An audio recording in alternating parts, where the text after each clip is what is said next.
श्रीराम नमस्कार. आज 29 मे 2022 ध्यान चक्र कुंडलिनी भाग 35.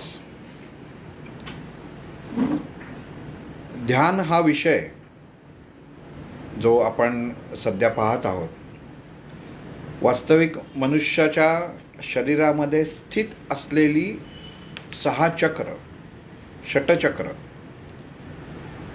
याचा अभ्यास आपण करतोय. अभ्यास करतोय पेक्षा त्याची आपण माहिती घेतोय.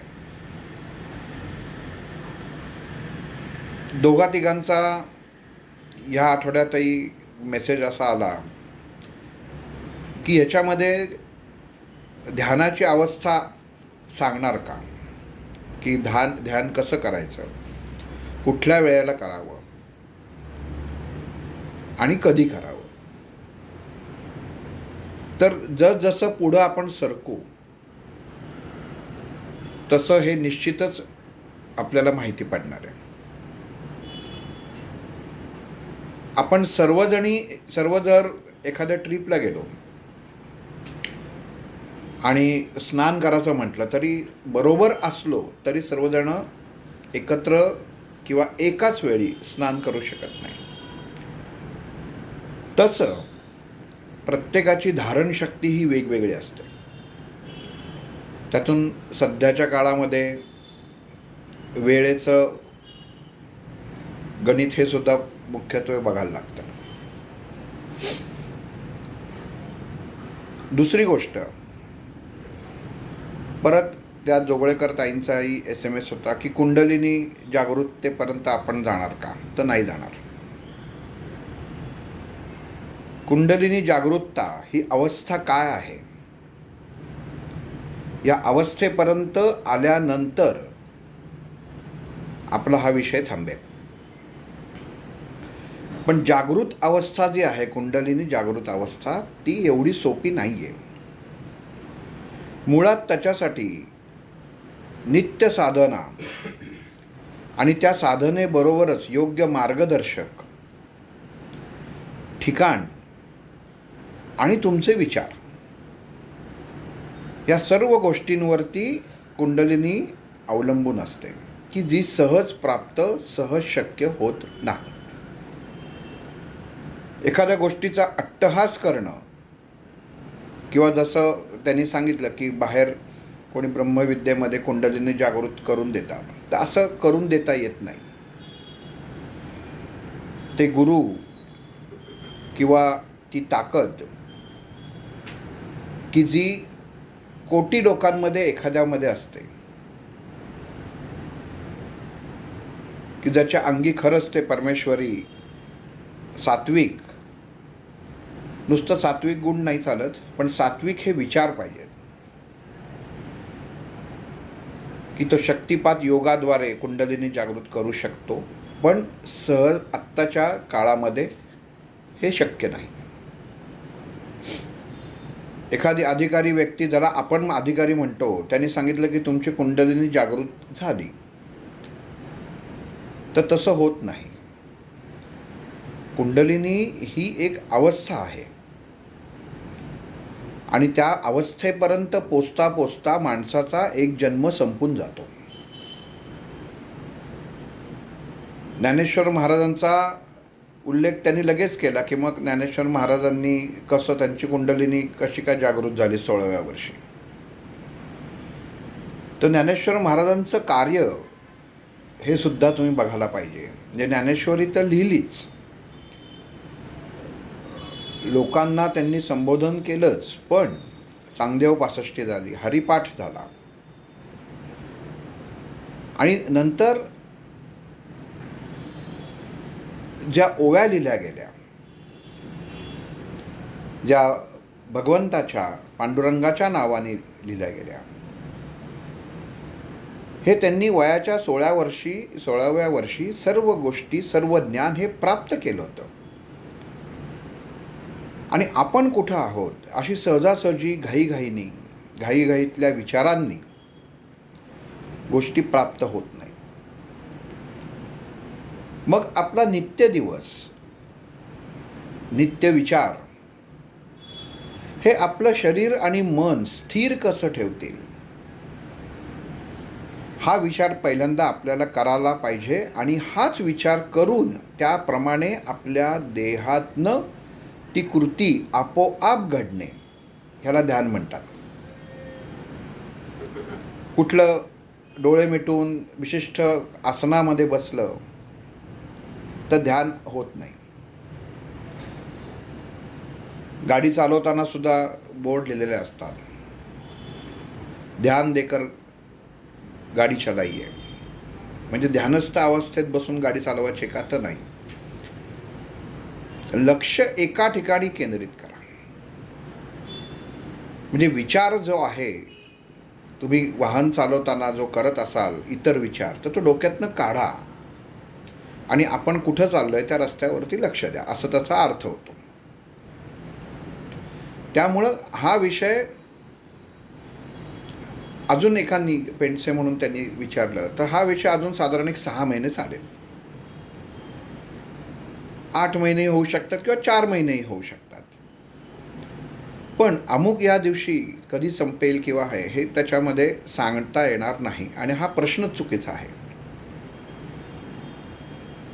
एखादं बीज आपण लावतो आणि फळ कधी लागेल तर साधारण अंदाज देता येतो, पण निश्चित सांगता येत नाही. त्यामुळं थोडंसं धैर्य, स्थिरता ही मानसिक अवस्थेमध्ये येणं गरजेचं आहे. तेव्हा हा विषय नीट समजून घेऊ शकाल. महाभारतातली, रामायणातली किंवा इतर काही उदाहरणं असतील तर ते देण्याची कारण असं आहे की आपल्याला तो विषय पटकन आत्मसात व्हावा. आणि आत्मसात झालेल्या विषयामुळे त्याप्रमाणे आपलं आचरण बदललं जावं, हा त्यामागचा हेतू आहे. एखाद्या लग्नामध्ये जेवायला गेल्यावरती 10 पदार्थ तिथं मांडलेले असतात, तर सगळे आपण घेत नाही किंवा घेतला तरी आपला त्याची चव आवडत नाही, मग तो आपण टाकून देतो.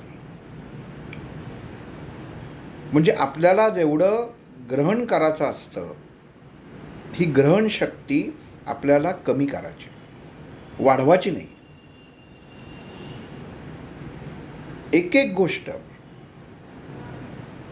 आपण जसजसं हे ऐकत जाऊ, कारण आता आज्ञाचक्रानं जेव्हा सहस्त्र जिथनं प्रवेशद्वार आहे, प्रवेशद्वार कसं असतं, तिथनं आतही जाता येतं आणि बाहेरही जाता येतं, पण उघडतं एकाच बाजूला. काही प्रवेशद्वार असे असतात की आत आणि बाहेर उघडतात, पण त्याला स्टॉपर नसतो. आणि हा स्टॉपर कोण आहे? तर हा परमेश्वर आहे. मग ही अवस्था आपण ऐकता ऐकता आपल्याला काय करायचं आहे, तर ती अवस्था प्राप्त करायची आहे की जिथं आपल्याला कशाची गरजच भासणार नाही. ना तिथं आपल्याला कुठल्या पोथ्यांची गरज भासणार आहे, ना कुठल्या देवतांची गरज भासणार आहे, ना कुठल्या विषयांची गरज भासणार आहे. एक परिपूर्ण समाधान. एकदा जेवण झालं, पोट भरलं, ढेकर आली की मग कितीही पक्वान्न समोर जरी ठेवलं, आवडतं असलं तरी ते आपण मनुष्य नाकारतो, कारण आतमध्ये स्वीकाराला जागाच नसते. आणि मग ही अवस्था, मग तो अन्नाचा अपमान होतो का, की अन्न अवहेरलं? तर नाही. जे ग्रहण केलेलं आहे त्याचं पचन होणं पहिलं गरजेचं आहे. आणि ते जेव्हा पचन झाल्यानंतर शरीर ग्रहण करतं, तेव्हा त्याचा रस, मेद आणि रक्त ह्याच्यामध्ये रूपांतर होणं, परिवर्तन होणं गरजेचं असतं. पण जेव्हा ध्यानस्थ होताना, स्थिरता प्राप्त करताना, इतर काही गोष्टी जर मानसिकरित्या मनामध्ये स्थित असतील किंवा विचार मनामध्ये किंवा डोक्यामध्ये चालू असतील, तर ती एकाग्रता साधता येत नाही. विषय वाढत जातात आणि जसे विषय वाढत जातो तसा मनुष्य परत भौतिक गोष्टींकडे ओढला जातो. संन्यासांकडं आपण बघितलं असेल तर काही फक्त शरीरावरती असलेलं वस्त्र एवढंच असतं. म्हणजे कपड्याचा मोह त्यांना नाही का? तर निश्चितच असणार.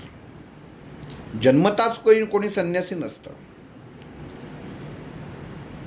पण आपल्याला सोडता यायला पाहिजे. आणि हे सोडणं ज्या दिवशी जमेल त्या दिवशी आपण एक 10 पायऱ्या जरी चढलो आपण म्हटलं तरी चालेल. मन कशामुळं अस्वस्थ होतं? सकाळी उठलो, रोज पेपर वाचायची सवय असते, पेपर आला नाही, आज उशीर झाला, मन अस्वस्थ. का उशीर झाला? हा नेहमीच उशीर करणार का? आज अंकच निघाला नाही? म्हणजे असे कित्येक प्रश्न आपल्यालाच आपल्या मनामध्ये उपस्थित होतात.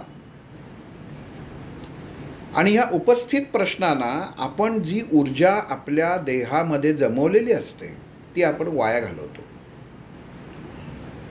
मग जमवलेली ऊर्जा ही योग्य तऱ्हेने खर्च करणं सुद्धा गरजेचं असतं. कारण ऊर्जेचा संचय देहामध्ये जेव्हा होतो तो जर तो तसाच राहिला तर शरीरामध्ये एखादी उष्णतेची व्याधी पण उत्पन्न होते. शरीरामध्ये उष्णतेचा त्रास झाला, अंगावर फोड आला, लाल पुरळ उठलं, डोळे कोरडे पडले, अजून काही विकार असते. हे का होतात? तर देहाचं जे तापमान असतं त्याच्यापेक्षा तापमान शरीराचं वाढतं. आणि हे वाढलेलं तापमान आपल्या देहामार्फतच कुठल्या तरी लक्षणांमार्फत हे बाहेर पडत असतं. म्हणून देहामध्ये स्वीकृत जी ऊर्जा असते ही योग्य वेळी जशी घेतलेली असते तशी खर्च पण करायला हवी. मग ध्यान करायचा मूळ उद्देश काय आहे? तर हाच आहे, शरीरामध्ये जमा झालेली ऊर्जा आणि त्या ऊर्जेबरोबर जमा झालेला केर, कचरा, विचारांद्वारे हा कचरा जमा होतो, हा मोकळा करायचा आहे.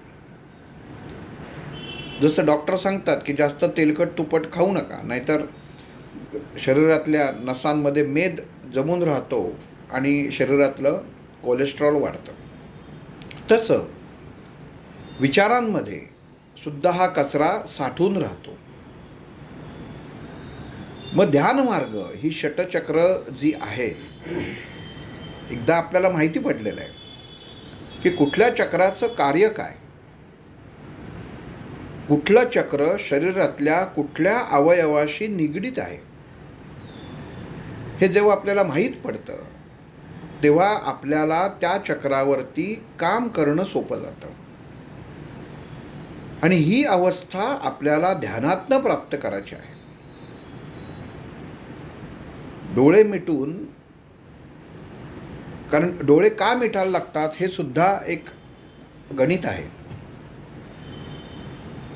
कारण देहामधला हा एकच एक अग्नीनी पूर्ण भरलेला अवयव आहे. आणि ह्या डोळ्यांमार्फत आपल्याला ज्ञान पहिल्यांदा होतं. म्हणून ही साधनेमध्ये कृती दिलेली आहे की तुम्ही डोळे मिटून बसा. मग बाह्य मनामध्ये, बाह्य अवस्थेमध्ये मनुष्य जेव्हा मोकळा होतो तेव्हा मग तो अंतर्मनामधला विचार करायला लागतो की बाह्य अवस्था बंद केली. पण जेव्हा डोळे मिटतो तेव्हा विचार काही माणसाचे थांबत नाहीत. आणि उलट म्हटलं तरी चालेल की जेव्हा डोळे मिटले जातात तेव्हा मनुष्य जास्त पाहतो, विचारांद्वारे तो पाहतो. आज्ञाचक्रामध्ये ही जी 2 बीजं आहेत, हम बीज आणि क्षम बीज, तर ह्या बीजांना आपल्या इंद्रियांमार्फत आपलंसं करून घेणं हे खूप गरजेचं आहे. मागच्या वेळी चुकून श्रीकृष्णाचं जेव्हा उदाहरण दिलं ते जयद्रथ बोललं गेलं ते जरासंध होतं. बोलता बोलता जरासंधाच्या ऐवजी जयद्रथ म्हटलं गेलं. आणि निरूपण झाल्यानंतर हे लक्षात आलं. तर त्याबद्दल क्षमस्व. पण ही जी उदाहरणं, हा अभ्यास हा का करायचा आहे, तर हा आपल्या ध्यानाशी निगडीत आहे. आणि हा अभ्यास करताना आपल्याला अशा थोर माणसांची किंवा भारतीय इतिहासाची गरज असणं आणि ती समजून घेणं गरजेचं आहे. ही पात्र का सांगितली आहेत? कारण ही पात्रच आपण, ही महाभारताची पात्र आपण नित्य आयुष्यामध्ये जगत आहोत. आपल्याला दिसतंय, कळतंय, पण तरीही आपण चुकीच्या मार्गाने जातो. म्हणजे धृतराष्ट्राचं पात्र हे झालंच. अहंकार झाला, दांभिकता झाली. ही सगळी पात्र का सांगतो किंवा का सांगितली आहेत, तर ती आपल्याला या षटचक्रांचा जी कंपनशक्ती आहे ही व्यवस्थित लक्षात यावी आणि काय सोडायचं आहे हे लक्षात यायला पाहिजे. ऋषीमुनींना किंवा जे हिमालयामध्ये ध्यानस्थ असतात, कित्येक वर्ष ते अन्न ग्रहण करत नाहीत. मग अन्न न ग्रहण करता मनुष्याला पडलेला पहिला प्रश्न असतो की यांनी हे जर अन्न ग्रहण करत नाहीत, पाणी पित नाहीत, तर मग हे जिवंत कसे? तर सूर्याची ऊर्जा, सूर्याच्या उष्णतेमुळे या ऊर्जेचं रूपांतर, त्या अग्नी तत्वाचं रूपांतर या देहाला लागणाऱ्या अग्नीमध्ये हे संन्यासी किंवा जे साधनेला बसलेले आहेत लोक ते करतात. ही अवस्था प्राप्त करतात. त्यांचंही भूक लागते, त्यांनाही भूक लागते, त्यांचंही पोट भरतं. आज आपल्या समोर अन्न आहे म्हणून ते आपण खाऊन आपलं पोट भरतो. पण काही वेळा काही गोष्टी अशा घडतात की माणसाला प्रचंड भूक लागलेली असते. आणि असं धरून चालू की एक मुलगा आणि आई आहे आणि त्या आईला खूप भूक लागलेली आहे की आता ती जेवणार की भुकेशिवाय काही तिचं जमणार, म्हणजे आता खाल्ल्याशिवाय काही होणं नाही. आणि मग तो मुलगा येतो आणि म्हणतो, आई माझं प्रगती पुस्तक मिळालं आणि माझा पहिला नंबर आला. ही बातमी जशी त्या आईला कळते त्या क्षणी तिची भूक हरपते.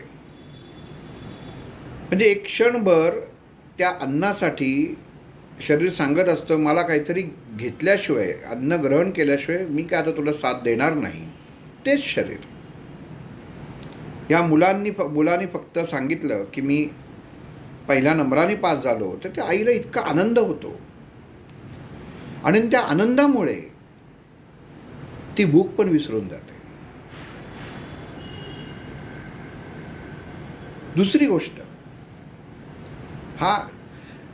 ही गोष्ट सिद्ध असं करते की तुमचं मन चैतन्यमय असेल, आनंदी असेल, तर तुमच्या देहामधली ऊर्जा स्थिर होते. म्हणजे जेव्हा आपण साधनेला, ध्यानाला बसतो तेव्हा दिवसभर मला शिणोटा आलेला आहे, मला 100 कटकटी आहेत, ऑफिसमधल्या कटकटी आहेत, ह्याच्याशी पटत नाही, त्याच्याशी पटत नाही, म्हणून आता माझं डोकं शांत करण्यासाठी मी बसलोय, अशा विचारांनी जर तुम्ही ह्या कृती करण्यासाठी बसाल, ती आसन धारण कराल, तर तुम्ही त्याच्यामध्ये यशस्वी होणार नाही. पण जर ह्याचा आनंदाने स्वीकार केलात तर मात्र क्षणामध्ये तुम्ही ही गोष्ट प्राप्त करू शकता. म्हणजे गोंधळलेलं मन, अशांत मन हे सात्विकतेकडे नेत नाही. एक उदाहरण आठवलं आत्ता म्हणून सांगतो की गौतम बुद्ध एकदा अरण्यातनं चालले असताना एका उंच पर्वतावर त्यांचा मुक्काम राहतो, जंगलामध्ये मुक्काम असतो. पण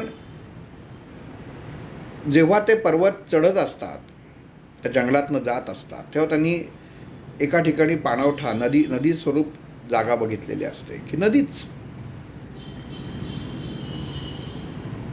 आणि त्या ठराविक ठिकाणी येतात आणि त्या शिष्याला सांगतात की जाऊन पाणी भरून आण. तो शिष्य तो गडवा घेतो आणि हे गौतम बुद्धच त्याला सांगतात की अमुक अमुक ठिकाणी मी रस्त्यात येताना पाहिलं, जिथं नदी आहे तिथं तू जा आणि पाणी भर. गुरु आज्ञा झाली, गडवा घेतला, नदीवर येतो आणि नदीवर आल्यानंतर पाहतो तो सबंध नदीचं पाणी गढूळ. गडव्यात पाणी घेतो आणि बघतो सबंध माती असलेली पालापाचोळा आहे. आणि तो विचार करतो की मी हे माझ्या गुरूंना कसं देऊ घाणेरडं पाणी. तो तिथंच ओततो पाणी ते परत नदीत आणि परत गौतम बुद्धांकडे येतो आणि म्हणतो गुरुजी क्षमा करा. गौतम बुद्ध म्हणतात अरे पटकन आलास. तर म्हणतात हो, नदीचं पाणी खूप घाणेरडं आहे म्हणले, पिण्यायोग्य नाही. तर मी असं करतो, दुसरीकडे कुठं जागा आहे का पाहतो आणि तिथनं तुमच्यासाठी स्वच्छ पाणी घेऊन येतो. पण गौतम बुद्ध म्हणतात नको, तू त्या नदीवरतीच जा, परत जिथनं आला होतास तिथंच जा आणि थोडं थांब आणि तेच पाणी मला प्यायचं आहे, जे त्या नदीचं पाणी स्वच्छ होईल. आणि मग तो शिष्य परत त्या नदीपाशी येतो आणि बघतो परिस्थिती काय तशीच असते, गढूळ पाणी, पालापाचोळा वाहत असतो. पण म्हणतो आता गुरुनी सांगितलेलं आहे, काही इलाजच नाही. बसून राहतो. काही काळ जातो आणि त्याच्या पहिल्यांदा दृष्टीस पडतं की जो पालापाचोळा पाण्यावरती आहे तो वाहून गेलाय आणि जो जड आहे तो तळाशी गेलाय. पण म्हणतो गढूळपणा काय अजून गेलेला नाहीये, म्हणतो पिण्यायोग्य तर नाहीच नाही. परत बसतो. परत थोड्या वेळाने जाऊन बघतो तर सर्व माती तळाशी बसलेली असते आणि वरती स्वच्छ पाणी असतं. लगेच गडवा भरतो आणि गौतम बुद्धांकडे येतो आणि त्यांना येतो गुरुजी हे पाणी आता स्वच्छ पाणी आहे. आणि मग गौतम बुद्ध त्याला विचारतात आता कसं काय स्वच्छ झालं. मग तो ते सगळी हकीकत गौतम बुद्धांना सांगतो. पहिला पालापाचोळा वाहून गेला, ज्याच्यात जडत्व निर्माण झालं तो तळाला बसला, नंतर मातीही बसली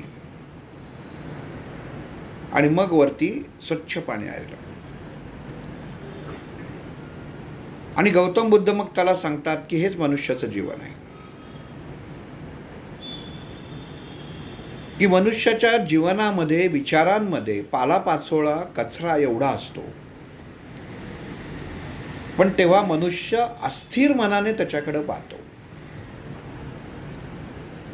तू जेव्हा नदीकाठी बसला होतास तेव्हा काय केलंस, तर फक्त निरीक्षण केलंस आणि शांत बसला होतास. नदीत तर तू काहीच केलं नाहीस, पालापाचोळा आपोआप वाहून गेला. जो जड होता तो खाली बसला आणि जी गढूळता होती, जी माती आली होती वर, ती खाली बसली आणि थोड्या वेळाने पाणी स्वच्छ झालं. म्हणजे हीच मनुष्याची आणि देहाची अवस्था आहे. मनुष्य अस्वस्थ विचारांनी ध्यानाला बसतो आणि एका क्षणभरामध्ये त्याला असं वाटतं की आपल्याला सर्व प्राप्त व्हावं आणि तो अजून अस्थिरतेकडे जातो. पण ज्या व्यक्ती आपल्या जीवनामध्ये रोजच्या घटनांमध्ये ज्या घटना घडत असतात त्या स्थानावर बसल्यानंतर ते आसन धारण केल्यावरती मनातनं काढून टाकतात. थोड्या वेळाने, लगेच नाही, थोड्या वेळाने त्यांचे विचार स्वच्छ होतात. ही गौतम बुद्धांनी त्या विद्यार्थ्याला दिलेली शिकवण आहे की शांत आणि स्वस्थ नुसतं बसणं नाही, तर आपण वाट पाहणं सुद्धा गरजेचं आहे. म्हणजे मनुष्य आजच्या धकाधकीच्या आयुष्यामध्ये माझा हा तास व्यायामाचा आणि मेडिटेशनचा आहे असं म्हणतो आणि त्याच्यात तो जाऊन येतो. कोणाला नावं ठेवायची नाहीत, पण असं ध्यान होत नाही. तुमच्या वैचारिकतेतल्या नदीतला जो केर कचरा आहे हा काही क्षणानंतर आपोआप वाहून जाणार आहे. आणि तो वाहून गेला आणि विचारांचा गाळ, माती ही जेव्हा खाली बसते तेव्हा स्वच्छ विचार हेच फक्त वरती राहतात. आणि ही अवस्था आपल्याला प्राप्त करायची आहे. नुसतं मला षटचक्रांचा अभ्यास झाला, माझ्या पोटात दुखतंय, नाभीचक्रात बघावं, अमुक घशात दुखतंय, विशुद्ध चक्रात बघावं, तर तसं नाही आहे. मनाची स्थिरता, आणि ही मनाची स्थिरता कशावरती अवलंबून आहे, तर अचेतन संस्थेवर. मग त्याला तुम्ही किंमतच दिली नाहीत तर तो शेवटी म्हणेल की अरे मला किंमत देत नाहीये, मी त्याच्यापेक्षा विचारच करत नाही, उठून जातोय आणि सत्व खाली राहणार आहे. अजून एक उदाहरण सांगतो. स्वामी विवेकानंद जेव्हा आपल्या सर्वांना माहिती आहे 1880 साली जेव्हा स्वामी विवेकानंदानं 12 जानेवारी 1880 एक शैक्षणिक वर्षामध्ये घरामध्ये स्वामी विवेकानंदांचं वातावरण बहुतेक जणांनी वाचलं असेल, अभ्यास नक्कीच एवढा झालेला असेल की वडील हे दांभिक होते, देव मानायचे नाहीत, आणि आई बरोबर त्याच्या विरुद्ध होती की विवेकानंदांना रामायण महाभारतातल्या सर्व गोष्टी सांगून ज्ञान समृद्ध केलं होतं. पण वडिलांचा पगडा जास्त असल्यामुळे विवेकानंदांच्या मनामध्ये प्रश्न उत्पन्न झाला होता की भगवंत आहे का, खरंच देव आहे का. आणि ह्याचं समाधानिक उत्तर, आणि त्यांनी वडिलांना प्रश्न केला, मी इतकं शिकतोय, सर्व तऱ्हेचे विषय मी शिकलेलो आहे, ज्ञान समृद्ध आहे, आणि हे ज्ञान समृद्ध असताना कलकत्त्यात तेव्हा स्वामीजी होते की मी माझ्या महाविद्यालयातल्या जे जे प्रोफेसर आहेत त्यांना प्रश्न विचारतो की देव आहे का, आणि असेल तर तो मला दाखवा. पण एवढे सगळे ज्ञानी लोक असून सुद्धा ह्या प्रश्नाचं उत्तर का देऊ शकत नाही. आणि वडील म्हणतात की तू म्हणतोयस ते बरोबर आहे, पण मला असं वाटतं की एक दिवशी तुला ह्याचं उत्तर मिळेल. पण मनामध्ये अस्वस्थता अवस्थेमध्ये विवेकानंद बाहेर पडतात आणि जरा त्याला हा एकच प्रश्न विचारतात की परमेश्वर जर आहे, देव आहे, तर तो कुठं आहे, मला का दिसत नाही आहे, नुसतं आहे म्हणता. आणि मग त्यांना कोणीतरी सांगतं तू असं कर, कलकत्त्यात अमुक अमुक ठिकाणी जा, तिथं एक स्वामी आले, ते तुझ्या प्रश्नांचं कदाचित उत्तर देऊ शकतील. म्हणून विवेकानंद त्या आश्रमात जातात आणि त्यांना कळतं की इथं जे साधू आहेत, इथं जे साधू तेव्हा म्हटलं गेलं, पण स्वामीच योग्य शब्द आहे की एका काली मंदिरामध्ये वास्तव्यास आहेत. स्वामी विवेकानंद तिथं जातात आणि बघतात तेव्हाही त्यांची आणि रामकृष्ण परमहंसांची पहिली भेट असते. आतमधले रामकृष्ण परमहंसांचे शिष्य सांगतात की थांबा, स्वामीजी आत्ता गाभाऱ्यात आहेत, येतील, तोपर्यंत आपण बसावं. आणि स्वामीजींच्या मनामध्ये हा एकच प्रश्न, देव कुठे आहे, देव आहे का? या शिष्याने आत्ता जे येऊन सांगितलं की आत गाभाऱ्यामध्ये ते कालीमातेची पूजा करतायत, ह्या कालीमातेमध्ये तरी काही ताकद आहे का, आणि कशावरनं मी हे मान्य करावं की ही खरी आहे? आणि असे विचार चालू असताना रामकृष्ण परमहंस बाहेर येतात. विवेकानंदांची आणि त्यांची नजरानजर जेव्हा होते तेव्हा त्यांना कळतं की बरेच प्रश्न घेऊन आलेला हा युवक आहे.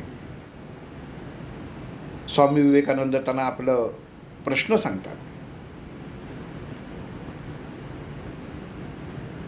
आणि मग तुम्ही काय शिकला, काय करता, अशी सगळी चौकशी होते. आणि स्वामीजी विवेकानंदांना त्यांच्या जिथं राहायची सोय असते त्या तिथं घेऊन येतात आणि त्यांना सांगतात ते कोपऱ्यामध्ये चुंबक पडले ते घेऊन या, आणि त्याच्याच बाजूला एक खेळाचा डबा आहे तोही घेऊन या. ते दोन्ही विवेकानंद ते सांगतात तसं घेऊन येतात. मनामध्ये एकाच प्रश्न सतत घोंगावत असतो, देव आहे की नाही, देव आहे की नाही, देव आहे की नाही, आहे तर मला का दिसत नाही. आणि ते म्हणतात ते इथे चुंबक ठेवा. आणि मग स्वामीजी त्या डब्यामधले 2 खिळे काढतात आणि विवेकानंदांसमोर ठेवतात. आणि ते म्हणतात की काय फरक आहे जरा सांग बरं. विवेकानंद बघतात आणि म्हणतात काय दोन्ही सारखेच आहेत, फक्त एकाला गंज चढला आहे आणि एक स्वच्छ आहे.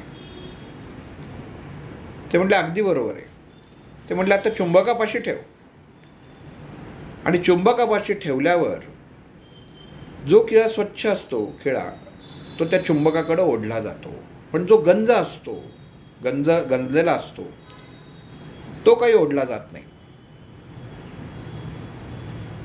आणि मग रामकृष्ण त्यांना म्हणतात तुझ्या प्रश्नाचं हे उत्तर आहे की मनुष्याच्या विचारांमध्ये परमेश्वर कुठं आहे, तर मनुष्याच्या विचारांमध्ये आहे. ताकद ही आपल्याला त्याचा अनुभव घ्यायला लागतो, ताकदीचा. पण तो ताकदीचा अनुभव घेण्यासाठी तुमचं शरीर तेवढं आणि वैचारिकतेने शरीर स्वच्छ हवं. हा गंजलेला खिळा म्हणजे अतिविचारांनी देहाभोवती झालेली देह गंजलेला आहे म्हणले. आणि म्हणून हे चुंबक म्हणजे ही परमेश्वरी ताकद आहे समोर. पण जेव्हा गंजलेलं असतं तेव्हा त्या चुंबकाचं अस्तित्व जाणवत नाही. पण जसा हा बाजूचा जो खिळा आहे जो स्वच्छ आहे त्याला एका झटक्यात तो ओढून घेतो.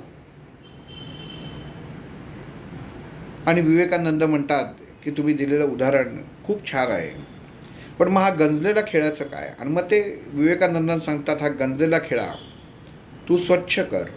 आणि मग घासून तो खिळा विवेकानंद स्वच्छ करतात. आणि जसा घासून स्वच्छ करतात आणि ठेवतात तो ताबडतोब चुंबकाकडे ओढला जातो. आणि हाच परमेश्वरी अवतार आहे की तो दिसतोय, जो आपल्याला ओढत असतो. पण आपण गंजलेल्या खिळ्यासारखे म्हणजे आपल्या सभोवताली असलेली परिस्थिती, विचार, आचार हे इतके वाईट आहेत की आपला देह आणि आपली वैचारिकतेला गंज चढलेला आहे. आणि हा गंज जोपर्यंत पडत नाही, गंज जोपर्यंत साफ केला जात नाही, तोपर्यंत त्या भगवंताकडे, त्या परमात्म्याकडे आपला देह ओढला जाणार नाही आहे किंवा आपण तिथपर्यंत पोचणार नाही आहे. म्हणजे तो खिळा, गंजलेला खिळा त्या चुंबकाच्या बाजूला होता, पण उपयोग नव्हता, तो वेगळा होता. आणि जसा तो स्वच्छ झाला त्या क्षणी त्या चुंबकाने त्या खिळ्याला ओढून घेतलं. आणि ध्यानाची ही अवस्था रामकृष्णांनी विवेकानंदांना एकाच प्रश्नात 2 प्रश्नांची उत्तरं दिली. आणि नंतर त्यांना सांगितलं की तुम्ही विद्वान दिसताय, तुम्ही शिक्षणाला इथंच थांबा. आणि मग शारदा पीठाचा त्यांनी शारदा आश्रम याची स्थापना जेव्हा होते तेव्हा मुख्य कार्यकारी व्यक्ती ही विवेकानंद होता. आणि मग काही दिवसांनी असं होतं की रामकृष्णांना घशाचा कॅन्सर झालेला असतो आणि डॉक्टर सांगतात की तुमच्यावर उपचार करण्यासाठी तुम्ही कमीत कमी 5 दिवस शांत बसणं गरजेचं आहे. पण रामकृष्ण हे समाजाला, विद्यार्थ्यांना हे मार्गदर्शन करणारे असतात आणि ते डॉक्टरांना सांगतात की तुम्हाला ह्याच्यामध्ये काही करता येत असेल तर करा, अन्यथा माझं बोलणं काही थांबायचं नाही, कारण ज्ञान प्रदान करणं हाच माझा धर्म आहे. आणि नंतर तो रोग बळावतो, त्याच्यामध्ये त्यांचं निधन होतं. आणि मग स्वामी विवेकानंद हे पूर्ण त्यांनी कार्य पाहिलेलं आहे. आणि हे कार्य पाहत असताना योग्य शिष्य तयार करून ते बाहेर पडले. आणि त्यांनी त्यांच्या मनामध्ये विचार आला की भारतीय संस्कृती इतकी सुंदर असताना आणि आपला देह जे आपल्या गुरुजींनी एका क्षणामध्ये गाभाऱ्यात का जायचं, गाभारा काय आहे. जेव्हा रामकृष्ण होते तेव्हा त्यांनी रामकृष्णांना प्रश्न केला की तुम्ही गाभाऱ्यात का जाता. तेव्हा रामकृष्णाने विवेकानंदांना उत्तर दिलं होतं की एखाद्या विशिष्ट ऊर्जेला जेव्हा तुम्हाला भेटायचं असतं तेव्हा तिच्या हद्दीत आपल्याला जायला लागतं. आणि ते विवेकानंदांना तेव्हा त्यांनी सांगितलं असतं की जाऊन तुम्ही गाभाऱ्यात जा आणि दर्शन घ्या. पण गाभाऱ्यामध्ये जाण्यासाठी जसं आपण आत्ता बघतो की सोहळ्यातच जायला लागतं. हे सोहळं म्हणजे काय की अंगावरती एक रेशमाचं वस्त्र कमरेला गुंडाळलं म्हणजे सोहळं झालं का. नुसतं शरीर स्नान केलं, साबण लावला, सुगंधी लावलं, गंध लावलं कपाळाला म्हणजे तो देह शुद्ध झाला का. मग सोहळं म्हणजे काय आहे तर मनामध्ये या 10 इंद्रियांवरती जो भार आहे, जी 10 इंद्रिया कार्यान्वित आपण जी ठेवलेली आहे ती नको त्या गोष्टींमध्ये जेव्हा अडकतात आणि नको त्या गोष्टींमार्फत या देहामध्ये असलेलं स्थैर्य हे नष्ट व्हायची परिस्थिती उत्पन्न होते. ती परिस्थिती आपल्याला मिटवायची आहे. मग सोहळं म्हणजे काय, ते सगळं सोहळाच आहे. वळकटी करून ठेवायची आहे त्याची. बाहेर गाभाऱ्यात जेव्हा शिरतो म्हणजे नुसतं मनुष्यानी नेसलं सोहळं की तो आतमध्ये सोहळ्यात आहे असं नाही आहे. तो विचारांनी हवा, विचार शुद्ध हवेत, आचरण शुद्ध हवं. तुकाराम महाराजांना कधी सोहळं ओळं लागलं नाही, अभंगच आहे, किती वेळा आधी झालेलं आहे. कोण तो सोहळा कोणता तो ओळा. मन स्वच्छ हवं. आणि हे मन स्वच्छ असेल तर तुम्ही सोहळ्यातच आहात, मग तुम्हाला कशाचीच गरज लागत नाहीये. पण मी सोहळ्यामध्येच गाभाऱ्यामध्ये प्रवेश करणार म्हणजेच तुम्ही कुठंतरी दूषित आहात हे तुम्हाला स्वतःला आधी स्वीकारायला लागेल. मग ती तात्पुरती अवस्था प्राप्त करून तुम्हाला त्या गाभाऱ्यामध्ये प्रवेश करायचा असेल तर तुम्ही क्षणभर तुमच्या प्रकृतीशी, तुमच्या विचारांशी केलेला तो समझोता असतो. ते गुरुजी काय 24 तास सोहळ्यात नसतात. त्यांचा वेळ झाली की ते बाहेर येतात, शर्ट पॅन्ट घालून नित्यकर्माला बाहेर पडतात. पण इथं रामकृष्ण आणि विवेकानंदांनी सांगितलं की संन्यास जेव्हा स्वीकारला जातो, संन्यास हा म्हणजे भगवं वस्त्र घातलं म्हणजे संन्यास होत नाही.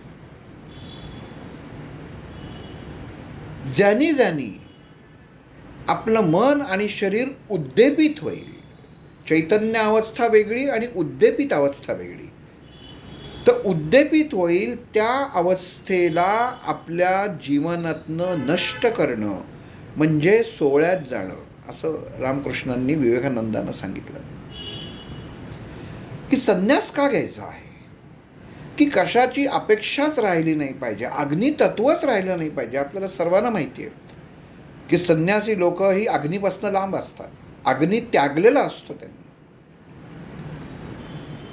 कारण ज्या गोष्टीपासनं, ज्या अग्नीपासनं सर्व चालू होतं तोच नको, गरजच नाही. आणि जेव्हा विवेकानंदांनी हे स्वीकारलं आणि जेव्हा ते त्या गाभाऱ्यात गेले, तेव्हा असं म्हणतात की 6 ते 7 वेळा ती काली माता त्यांच्याशी बोलली. आणि बोलल्यानंतर हे इतरांना कळलं नाही, पण त्यांना कळलं बोललेली, आणि ते रामकृष्णांना कळत होतं की हे गाभाऱ्यात गेल्यानंतर ती देवी यांच्याशी बोलते प्रगट होऊन. ही अवस्था आहे आणि ही अवस्था आपल्याला प्राप्त करायची आहे. मग रोजच्या जीवनात ही प्राप्त होईल का, तर निश्चित होईल, का नाही होणार, पण सुरुवात कुठनं तरी होणं गरजेचं असतं.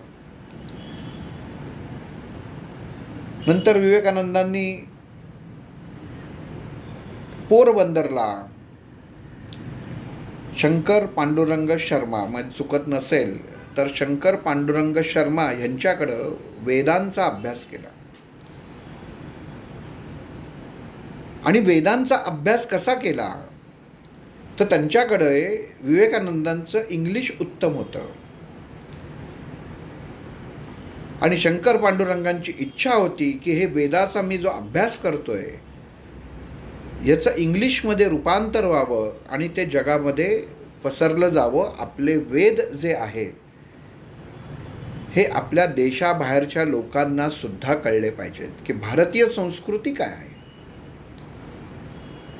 आणि ह्या कामी म्हणजे गुरु कसं असतं बघा, हे कार्य जेव्हा झालं, जेव्हा तिथं ते पोरबंदरला गेले, तेव्हा रामकृष्णांनी त्यांना स्वप्नात जाऊन सांगितलं अमुक ठिकाणी तू जा. आपण काय करतो, सकाळी उठल्यानंतर त्याच्यावर चर्चा करत बसतो. मला काल गुरूंनी असं सांगितलं की तू असं कर, तू तसं कर, असं करू नकोस, आणि ह्याच्यात आपण अडकून राहतो आणि त्याच्यातच गुंग होऊन राहतो, पण ती कृती करत नाही.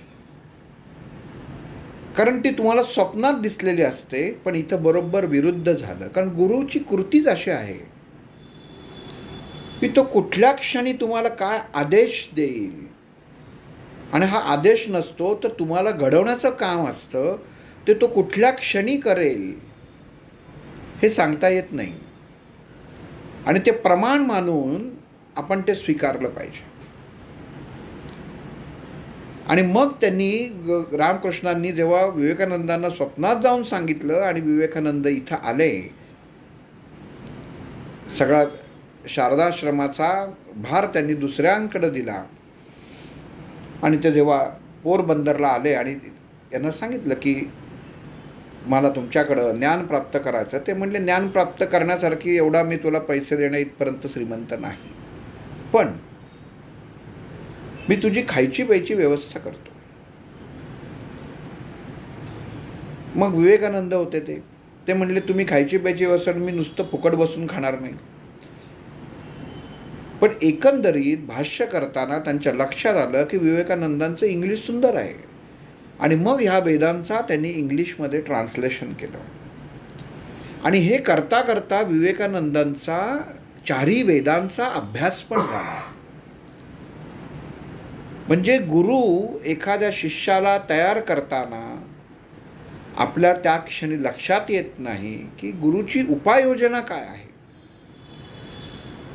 आणि ही उपाययोजना तो आखून ठेवतो. आपण फक्त आता इथं विवेकानंदांनी नुसतं तिथंच थांबले असतील की मला हे स्वप्न पडलं, मला हे सांगितलं आणि मी इथंच थांबतो, तर पुढं जाता आलं नसतं.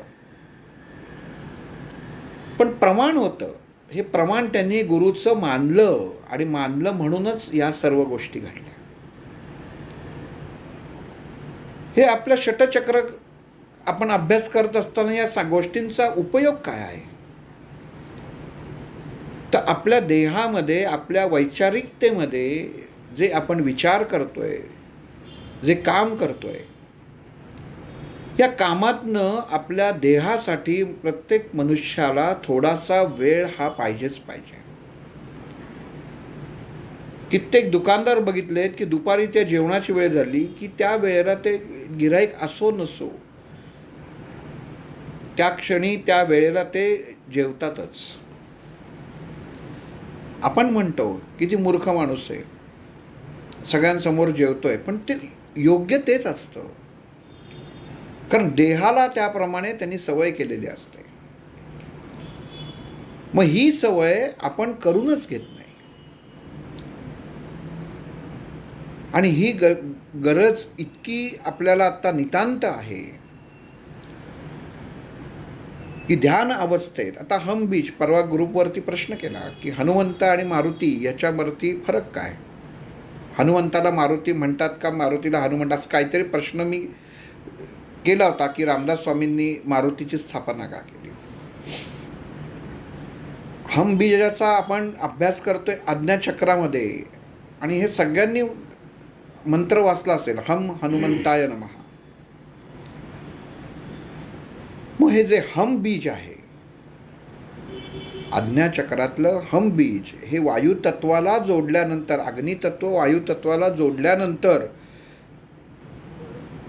त्याचं जे स्वरूप उत्पन्न होणार आहे, ओम हम हनुमंताय नमः. बऱ्याच जणांनी उत्तर दिलं की भक्ती, आणि दुसरी उत्तर दिलं की वीरता, शूरपणा.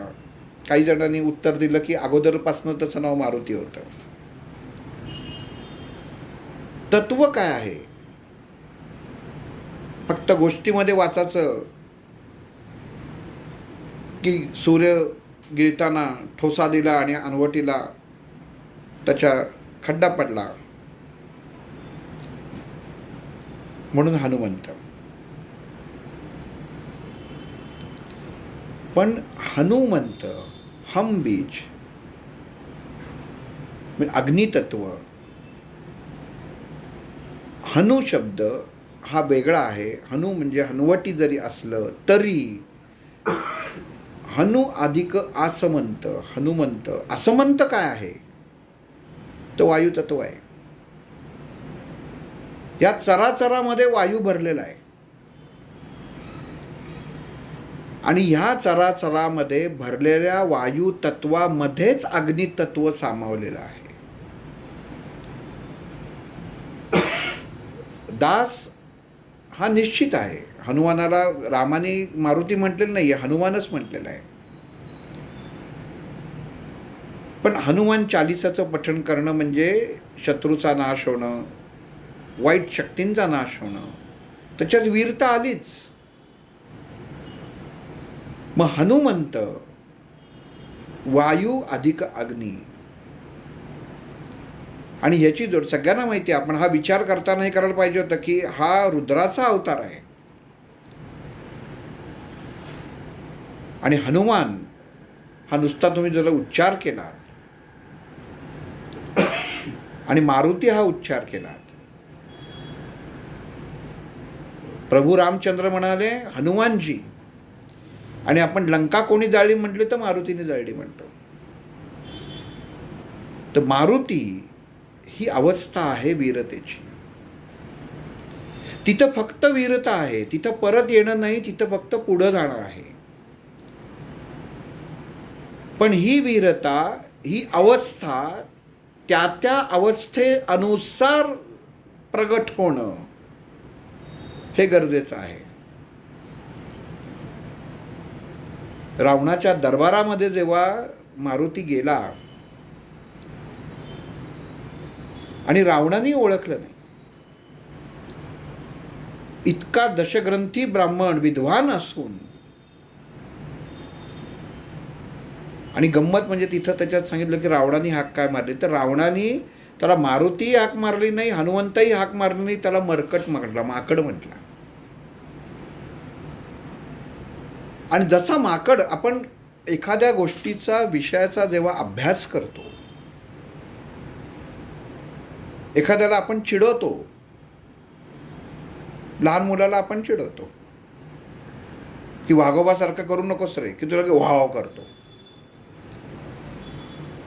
म्हणजे ज्या नावानी, ज्या आकाराने तुम्ही त्याला चिडवलं जातात, तो क्षणासाठी तिथं प्रगट होतो.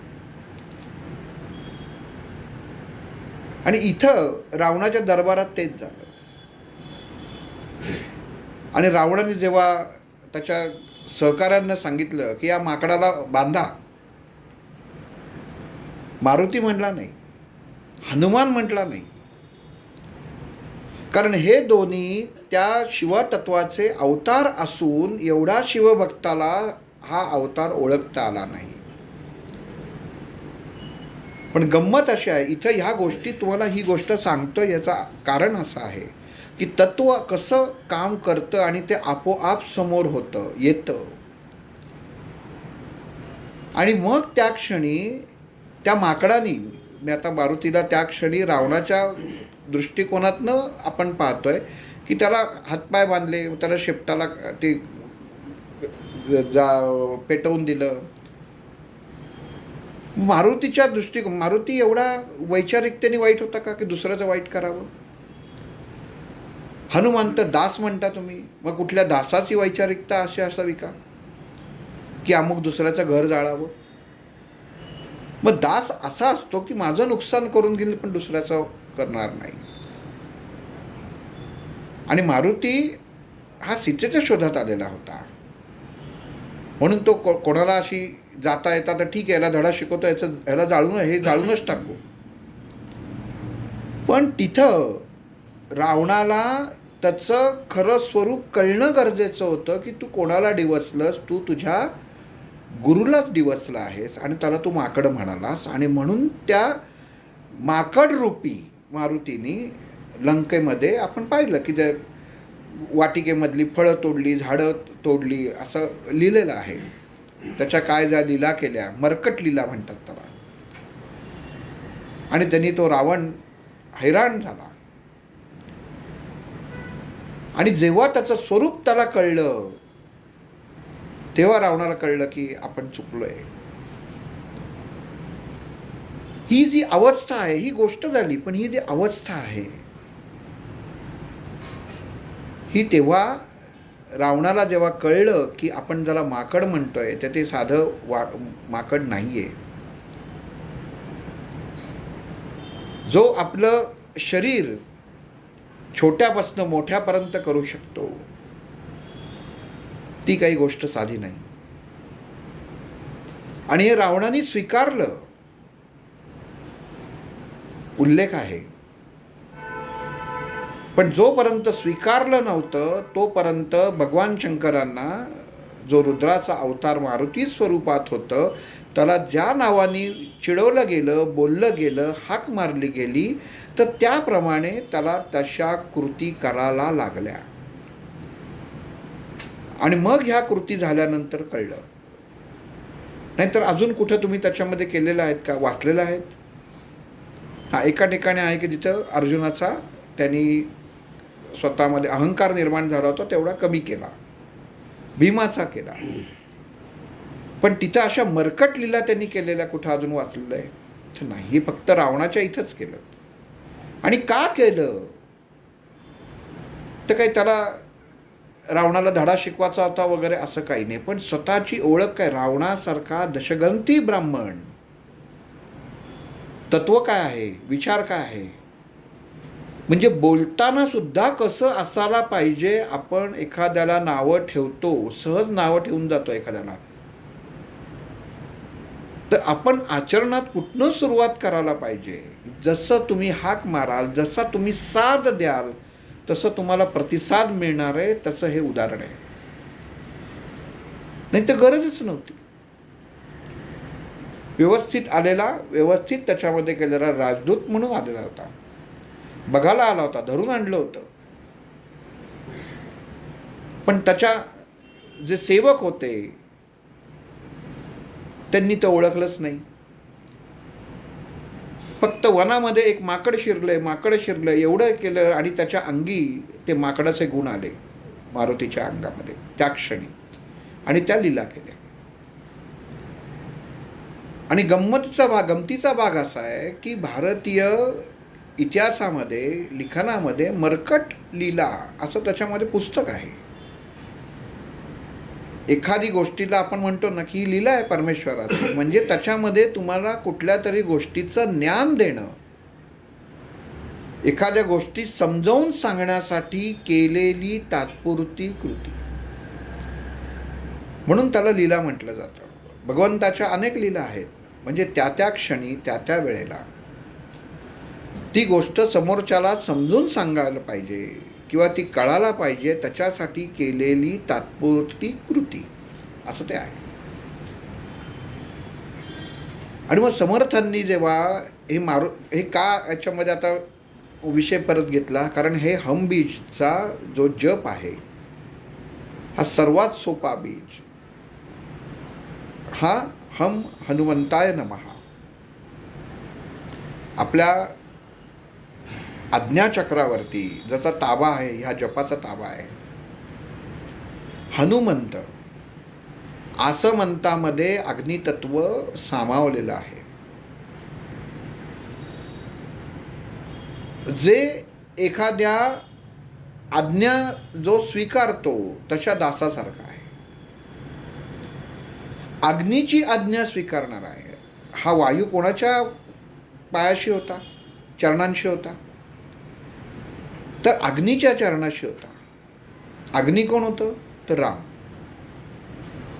अग्नितत्व होतं, म्हणजे अग्नितत्वच्या चरणाशी हे वायुतत्व होतं, जे दासाप्रमाणे काम करत होतं. दासाप्रमाणे काम करणं म्हणजे त्या त्या परिस्थितीच्या अनुसार आपल्या स्वतःमध्ये, वैचारिकतेमध्ये, आचरणामध्ये, रूपामध्ये, रंगामध्ये आणि गुणांमध्ये बदल करणं.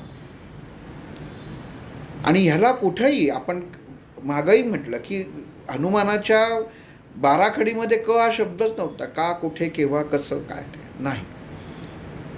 आज्ञा झाली, केलं. ते चांगलं आहे का वाईट ते माहीत नाही, पण तत्व सांभाळून करणं. कधीही हनुमानामुळे प्रभू रामचंद्रांना दोष दिला गेलेला नाही आहे. प्रभू रामचंद्र ही एक व्यक्ती झाली, पण या वायुतत्वामुळे कधी अग्नितत्वाला दोष दिला गेलेला नाही आहे. आणि अग्नितत्व हे वायुतत्वाला नियंत्रित करतं. शरीरामध्ये अग्नी जर बिघडला आणि वायुतत्व जर वाढलं तर काय होतं आपल्याला सगळ्यांना माहिती आहे, वात निर्माण होतो. म्हणजे शरीराच्या षटचक्रांवरती अग्नी स्थिर करायचं काम जसं अग्नितत्व करतं, तसं हे वायुतत्व जे आपल्या षटचक्रांमध्ये प्राणांद्वारे प्रवाहित असतं, हा प्रवाह नियंत्रित करण्याचं काम सुद्धा अग्नितत्व करत असतं. विचार, ऊर्जित अवस्थेतला विचार हवा, आनंदीमय विचार हवा. जेव्हा रामकृष्ण परमहंसांची शेवटची वेळ आली आणि विवेकानंदांना वाईट वाटलं, उशिरा भेट झाली, आणि रामकृष्णांनी सांगितलं वाईट वाटायचं कारण काय, हा देह आहे, हा आज ना उद्या नष्टच होणार आहे. मग जी गोष्ट सत्य आहे ती स्वीकारली पाहिजे मनुष्याने. मग तू रडतोस कशाला, दुःख कशाचं बाळगतोस. भगवंतांनी जन्माला घालतानाच जर सांगितलेलं आहे की हा देह एक दिवस नष्ट होणार आहे, तर त्याच्यावरती चिंता करण्यापेक्षा तो आनंदीमय जीवन कसं जगता येईल ह्याचा तू विचार कर. मरणाचा सुद्धा आनंद घेता आला पाहिजे, त्याचं दुःख होता कामा नये, कारण ही गोष्ट नष्ट होणार आहे, हे सिद्ध आहे, आधीच लिहिलेलं आहे. फक्त त्याला प्रत्येकाला कारण घडत असतं, तेवढंच फक्त निमित्त होतं, बाकी काही नाही. म्हणजे आपण जेव्हा एखाद्या गुरुतत्वाशी, एखाद्या गुरुशी जोडलं जातो, तेव्हा आपल्या मनामधल्या विचारांमध्ये चैतन्य अवस्था किती जागृत अवस्थेत आणि चैतन्यमय अवस्थेत हवी, ही चैतन्यमय अवस्था, चैतन्यमय स्थितीत हवी, ही चैतन्यमय अवस्था. आनंदी राहा. भगवान श्रीकृष्णाचा कुठलीच मूर्ती तुम्हाला अशी रडकी दिसणार नाही. हसरा चेहरा आहे. लीला केल्या, समाजाला प्रबोधन केलं, कृष्णाच्या लीला मांडल्या जातात आणि प्रभू रामचंद्रांच्या मर्यादा मांडल्या जातात. की मर्यादा काय असते प्रभू रामचंद्रांनी दाखवून दिलं. म्हणजे प्रभू रामचंद्र कोण होते तर अग्निबीज. म्हणजे मर्यादेचं पालन करताना आपल्या शरीरातला विचारांमधला अग्नी हा नियंत्रित असायला हवा, हे याच्यावरनं कळतं. पण जिथं श्रीकृष्णाचा विचार येतो, भगवंताचा श्रीकृष्णाचा विचार येतो, इथं चैतन्य अवस्था आहे. हम बीज, अग्नितत्वासोबत असलेलं वायुतत्वाचं बीज, आणि क्षम बीज हे वायुतत्वाबरोबर असलेलं भगवान श्रीकृष्णाचं बीज. आकाश तत्वातनं निर्माण होणारं वायू आणि अग्नितत्व. म्हणजे जीवनामध्ये आचरण रामासारखं असावं, पण व्यवहार श्रीकृष्णासारखा असावा, हे म्हटलेलं आहे. आपण पहिल्यांदाच पाहिलेलं आहे की एका बाजूला महामाया आहे, एका बाजूला महालक्ष्मी आहे. आपण कुठल्या मार्गाने जातोय? नुसतं बीजाचा अभ्यास करताना एका बाजूला हे आणि एका बाजूला कळलं आम्हाला बरं का, एवढंच आहे, तसं नाही आहे. हे आपल्या विचारांशी निगडीत आहे. सोडता काय येता येईल. आपण मोबाईलही बंद ठेवू शकत नाही. काहीही कृती नको, काहीही नको, हातात काही नको, पायात काही नको, गळ्यात काही नको. हे अगोदर ही कृती इतकी सोपीपासनं मोकळं करायला शिकलं पाहिजे. आपल्याला रमबीज वाढवायचं आहे, अग्नितत्व वाढवायचं आहे. आणि श्रीकृष्णाचं आपण म्हणतो का कधी की बाबा मोरपिसाचा रंग आहे? नाही, त्या लीला आहेत. म्हणजे शिक्षण दिलेलं आहे. भगवद्गीता ही शिकवते, रामायण हे आदर्श शिकवतं, आणि भगवद्गीता ही तुम्ही जीवनामध्ये व्यवहार कसा हवा हे मुद्दा त्याच्यामध्ये महत्त्वाचा मांडलेला आहे. आणि फक्त व्यवहार हा पैशाने होत नाही, तो विचारांनी सुद्धा होतो. सर्वश्रेष्ठ अवस्था आपल्याला जेव्हा प्राप्त करायची, सर्वश्रेष्ठ अवस्था, तेव्हा भगवान, मूर्ती, फोटो ह्या सगळ्या गोष्टी आपल्याला विसरून जायला पाहिजे. ती अवस्था उत्पन्न होणं जी रामकृष्णांनी एका चुंबकानी आणि एका गंजलेल्या खेळेमारच्या उदाहरणामार्फत विवेकानंदानं दाखवली. विचार गंजले तर तुम्हाला भगवंत प्राप्ती नाही, पण मन आणि विचार स्वच्छ असतील तर तुम्हाला भगवंता प्राप्तीची गरजच नाही, भगवंतच तुम्हाला ओढून घेणार आहे. इतकं सुंदर सोपं उदाहरण त्यांनी विवेकानंदानं सांगितलेलं आहे. हम बीज आणि क्षम बीज ह्याच्यातलं हे आज्ञाचक्र,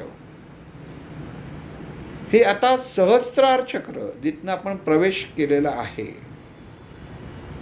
सुरुवातीला जी अग्नितत्व, जी ऊर्जा, जो प्रकाश मूलाधार चक्रापाशी जाऊन स्थित झालेला होता, आता आपण त्याच दरवाजावरती परत आलेलो आहे आज्ञाचक्रातनं.